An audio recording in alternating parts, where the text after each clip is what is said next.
समाज का कोई ना कोई व्यक्ति ऐसा होता है कि वो समाज के लिए कार्य करते हैं। यहाँ पे बहुत सारी संस्थाएं बुद्धिविहार से चल रही है जो समाज के लिए अपना योगदान किसी न किसी तरह से दे रही है।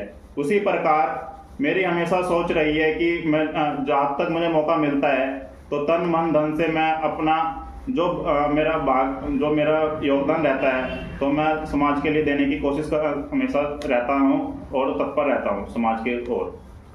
अंकित गोयल जी, इतनी कम उम्र में, अभी उम्र आपकी बहुत कम है, एक युवा है आपके मन में कैसे विचार आया इन सब भावनाओं का?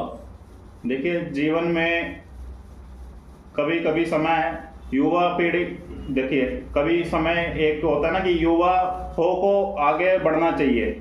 समझिए आप इस तरीके से समझिए ना, जब आदमी फूल होता है तो उसकी जो खुशबू होती है वो ज़्यादा बेहतर तरीके से फैलती है। जी बिल्कुल, महकती है। तो वो मुरझाने के बाद वो उस तरीके से नहीं फैलती, वो मुरझा गया, उसकी खुशबू भी चली जाती है, उसका मतलब वो वृद्धावस्था में लेकिन वो अपना अनुभव दे पाता है, लेकिन उस जोश से उस भावना से कार्य नहीं कर पाता जो भावना एक युवा के अंदर होती है। तो मेरी सोच ये रही है कि जो कार्य युवा को करना चाहिए, युवा पीढ़ी अगर समाज की ओर बढ़ेगी, समाज के प्रति अपना योगदान देगी तो ये बेहतर है कि मतलब हमारा समाज एक नई तरक्की करेगा।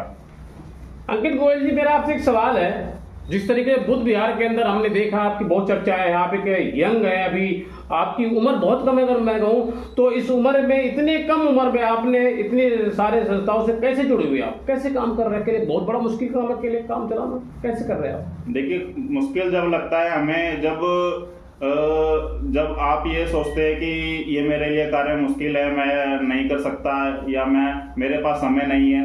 समय का अभाव ऐसा नहीं है कि समय का अभाव होता है या धन का अभाव होता है। देखिए, व्यक्ति अगर चाहे ना, अगर व्यक्ति की लगन हो, व्यक्ति की नियत हो, तो व्यक्ति कुछ भी कर सकता है जी। आप ये सोचो कि मेरे पास तो खाने के लिए 2 रोटी है, मैं दूसरे को कैसे मैं दे दूं? अगर आपके पास 1 रोटी भी है तो आप आधी रोटी से अपना पेट भर सकते हो और आधी रोटी आप दूसरे व्यक्ति को देके आप अपना आगे अपने। अंकित गोयल जी, और कुछ क्या करने वाले हैं आप? इसके साथ साथ ही बहुत सारी चर्चाएं चल रही, बहुत सारे नाम चल रहे हैं आपके, और कुछ क्या करने वाले हैं दिल्ली के अंदर आप? देखिए, जितना मेरे से हो पाएगा, जितना मेरे से संघर्ष होगा। देखिए, मैंने शुरू से, जैसे मैं जब मेरी स्कूलिंग चल रही थी, जब मैं स्कूल में पढ़ता था, जब मैंने 12वीं तक स्कूल किया है सेक्टर 3 रोहिणी केंद्र